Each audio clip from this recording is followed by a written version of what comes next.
विधानसभा चुनाव 2025 से पहले बिहार की राजनीति विशेष गहन पुनरीक्षण और तेजस्वी यादव के 2 एपिक नंबर को लेकर गरमाई हुई है। तेजस्वी यादव और चुनाव आयोग आमने सामने हैं। तेजस्वी यादव ने जहां ड्राफ्ट वोटर लिस्ट पर सवाल उठाए हैं, वहीं चुनाव आयोग ने 2 एपिक नंबर को लेकर तेजस्वी यादव को घेरा है। चुनाव आयोग ने तेजस्वी को 2 नोटिस भेजकर जवाब मांगा है। वहीं तेजस्वी यादव ने भी अब चुनाव आयोग पर पलटवार किया है। अगर 2 एपिक नंबर जारी किया तो गलती किसकी? मतलब गलती खुद करे और एक्सप्लेनेशन हमसे मांगे। अयोध्या में श्री राम मंदिर निर्माण के बाद अब बिहार के सीतामढ़ी में माता सीता के भव्य मंदिर परिसर का निर्माण कार्य भी शुरू होने जा रहा है। आज केंद्रीय गृह मंत्री अमित शाह इस ऐतिहासिक परियोजना की आधारशिला रखेंगे। पुनौरा धाम में भूमि पूजन का भव्य आयोजन किया गया है, जिसमें सीएम नीतीश कुमार समेत राज्य सरकार के कई मंत्री मौजूद रहेंगे। पूरे विधि विधान और मंत्रोच्चार के बीच ये ऐतिहासिक शिलान्यास समारोह आयोजित किया जाएगा। सीतामढ़ी के पुनौरा धाम में बनने वाला ये मंदिर परिसर 67 एकड़ भूमि में फैला होगा और इसे सिर्फ 11 महीनों में तैयार करने का लक्ष्य रखा गया है। पुनौरा धाम को हिंदू धर्म में माता सीता के जन्म स्थान के स्थल में मान्यता प्राप्त है। सीतामढ़ी अब देश की राजधानी दिल्ली से और करीब हो जाएगा। भारतीय रेल द्वारा अत्याधुनिक अमृत भारत ट्रेन की शुरुआत अब की जा रही है। इस नई रेल सेवा का उद्घाटन आज किया जाएगा। इस अवसर पर गृह मंत्री अमित शाह स्वयं सीतामढ़ी से ट्रेन को हरी झंडी दिखाकर रवाना करेंगे। इस ट्रेन का संचालन सीतामढ़ी और दिल्ली के बीच किया जाएगा। ये ट्रेन प्रत्येक शनिवार दोपहर 2 बजे पुरानी दिल्ली से रवाना होगी और अगले दिन 10:45 पर सीतामढ़ी पहुंचेगी।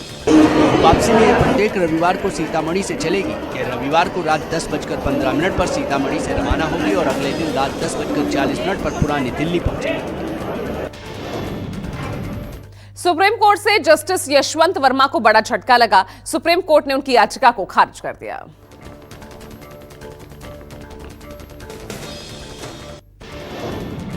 रिपोर्ट को अमान्य करार देने की मांग की थी। इसके साथ ही जस्टिस वर्मा ने तत्कालीन चीफ जस्टिस संजीव खन्ना की उन्हें पद से हटाने के लिए राष्ट्रपति और पीएम को भेजी गई सिफारिश को भी चुनौती दी थी। सुप्रीम कोर्ट ने जस्टिस वर्मा की इस याचिका को खारिज कर दिया। कोर्ट ने कहा कि उनकी याचिका विचार योग्य नहीं है। और चलिए तेजस 24 को आगे बढ़ा रहे हैं बात संसद के मॉनसून सत्र की, जिसका आज 15वां दिन है और आज भी संसद में एसआईआर और टैरिफ को लेकर हंगामे के आसार। संसद के दोनों सदनों में गतिरोध बरकरार है। विपक्ष बिहार में एसआईआर के मुद्दे पर अड़ा है। इससे पहले बृहस्पतिवार को भी विपक्षी सांसदों का हंगामा जारी रहा। विपक्ष संसद के भीतर और बाहर सरकार को घेरने की कोशिश में लगा रहा। कांग्रेस और उसके सहयोगी दल मानसून सत्र की शुरुआत से ही एसआईआर के मुद्दे पर चर्चा की मांग करते हुए हंगामा कर रहे हैं, जिससे सदन में गतिरोध बना हुआ है। सूत्रों के मुताबिक संसद सत्र को समय से पहले स्थगित किया जा सकता है। लोकसभा में नेता प्रतिपक्ष राहुल गांधी ने गुरुवार को कथित इलेक्टोरल फ्रॉड यानी चुनावी धांधली पर इंडिया गठबंधन के नेताओं के साथ चर्चा की और इस दौरान उन्होंने वोटर लिस्ट में गड़बड़ी पर 1 घंटे 11 मिनट तक 22 पेजेस का प्रेजेंटेशन दिया। राहुल गांधी के निवास पर डिनर मीटिंग आयोजित की गई। उन्होंने इंडिया गठबंधन के नेताओं को एक प्रेजेंटेशन दिखाया गया, जिसमें राहुल गांधी ने वोटर लिस्ट में फर्जीवाड़े के सबूत दिए। 1,250,000 वोट की चोरी। इस बैठक का मकसद चुनाव में हुई कथित गड़बड़ियों पर एक साझा रणनीति बनाना है। राहुल गांधी के आवास पर आयोजित डिनर मीटिंग में इंडिया ब्लॉक की करीब 25 पार्टियों के 50 नेता शामिल हुए।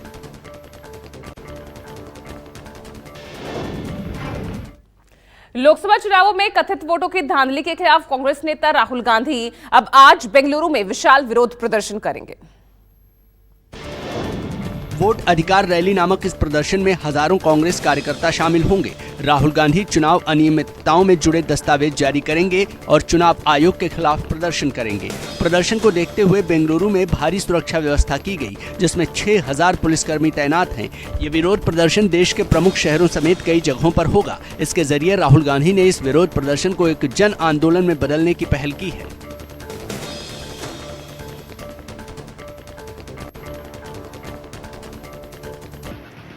और बड़ी खबर इस बीच बेंगलुरु से, जहां चुनाव आयोग के खिलाफ आज हल्ला बोल है। राहुल गांधी विरोध प्रदर्शन करेंगे। हजारों कांग्रेस कार्यकर्ता रैली में हिस्सा लेंगे। रैली को वोट अधिकार रैली का नाम दिया गया है।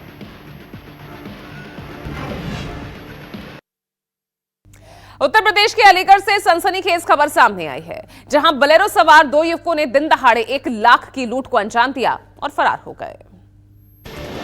जानकारी के मुताबिक थाना अकबराबाद इलाके में पिलखना बम्बा के पास दिन दहाड़े लूट की सनसनीखेज वारदात हुई। बोलेरो कार सवार 2 युवकों को अर्टिगा कार सवार आधा दर्जन बदमाशों ने रोककर तमंचे की नोक पर 1,02,000 रुपए और मोबाइल फोन लूट लिए। जब युवकों ने विरोध किया तो बदमाशों ने एक के सिर पर तमंचे की बट से हमला किया, जिससे वो घायल हो गया। बदमाश बोलेरो की चाबी को लेकर फरार हो गए। सूचना पर मौके पर पहुंची पुलिस ने जाँच शुरू की।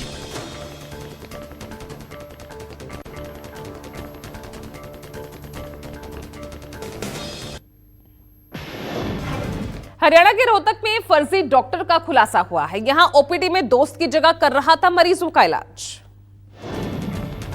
फर्जी डॉक्टर को सिक्योरिटी गार्ड्स ने पकड़ लिया और पुलिस के हवाले कर दिया। ये फर्जी डॉक्टर अपने दोस्त की जगह इलाज करने के लिए ओपीडी में आया हुआ था।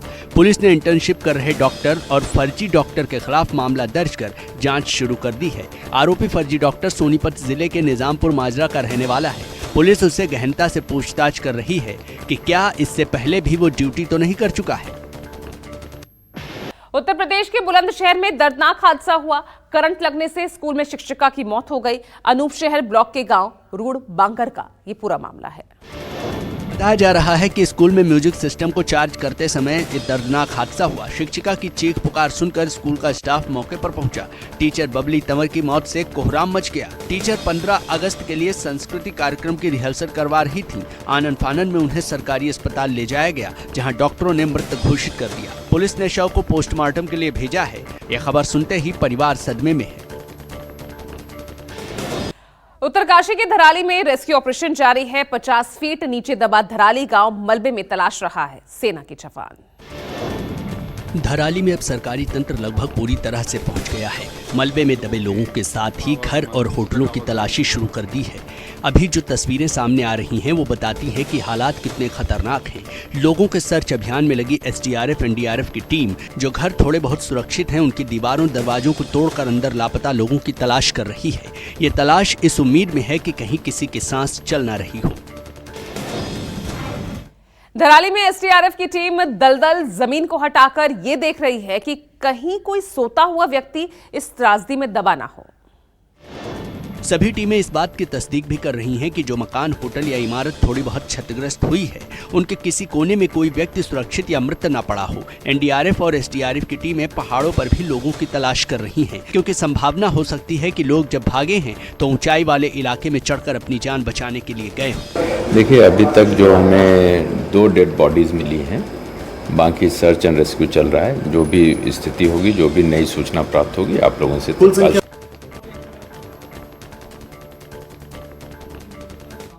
धराली में एसडीआरएफ से लेकर बीआरओ की टीम और स्थानीय लोग सर्च ऑपरेशन में जुटे हुए हैं।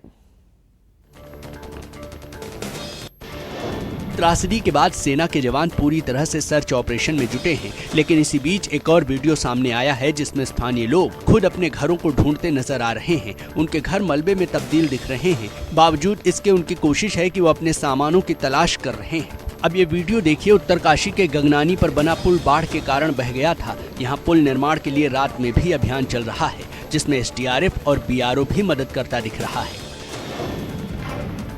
उत्तरकाशी के हर्षिल में भी हर तरफ कुदरती तबाही के निशान दिख रहे हैं। मलबे और मुश्किलों का ढेर नजर आ रहा है।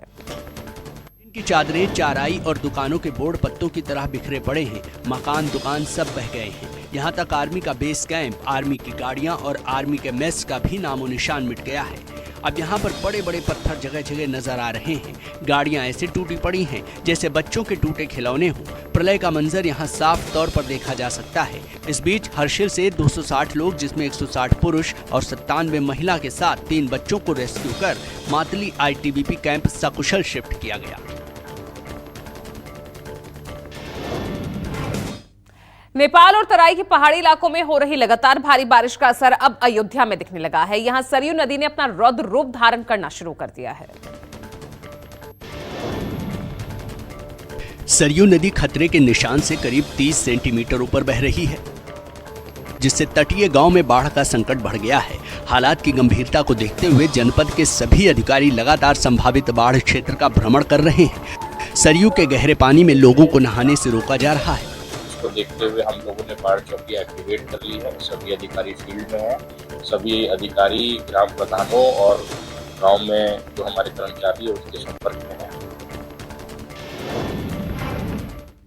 गंभीर हालात यूपी के हापुड़ में भी है। यहां बज्रघाट गंगा नदी का जो जलस्तर है वो खतरे के निशान से ऊपर पहुंच गया है।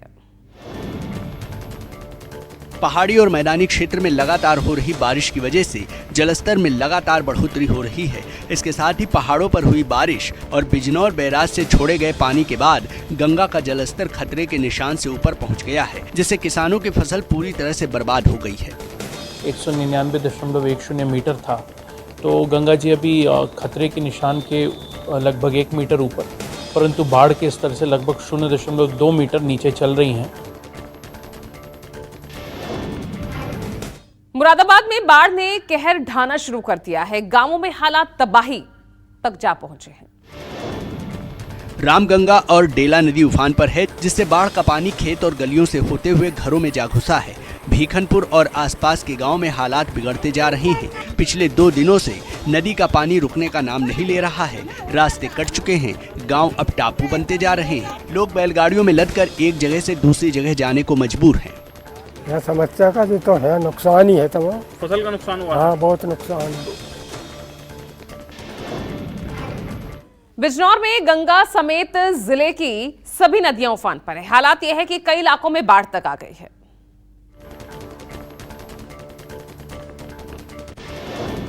5 फीट तक पानी घुसने से हालात बेकाबू हो चुके हैं। दर्जनों गांव का संपर्क टूट चुका है। हाईवे पर पानी आने से लोग जेसीबी और ट्रैक्टर का सहारा ले रहे हैं। वहीं परिजन अस्पताल में नवजात बच्चे को पानी से गुजरते हुए लाने के लिए मजबूर हैं। नदी का पानी है जो बड़कले के सामने बंदा टूटने की वजह से सारी अर्थव्यवस्था खराब होगी। गंगा और मालन नदी का और यहाँ पे प्रशासन द्वारा कोई आने जाने की कोई व्यवस्था नहीं है। पब्लिक देख लो आप कितनी पैदल जा रही है। और बाढ़ के हालात पंजाब के घनौर में भी बनते दिख रहे हैं। यहां पर घग्गर नदी खतरे के निशान के आसपास जा पहुंचे है। पंजाब सरकार लगातार पंजाब की नदियों को लेकर अलर्ट जारी कर रही है, जिसके तहत राजपुरा प्रशासन ने घग्गर नदी के पास बसे गांव में अलर्ट जारी किया है। घग्गर नदी का जलस्तर 14 से 15 फीट के बीच चल रहा है, जबकि खतरे का निशान 17 फीट के आसपास है। हालांकि गांव के अधिकारी सब कुछ कंट्रोल होने का दावा कर रहे हैं। प्रशासन का कहना है कि लोगों को घबराने की जरूरत नहीं है। यदि बाढ़ के हालात बनते हैं तो लोगों को पहले ही अलर्ट कर दिया जाएगा।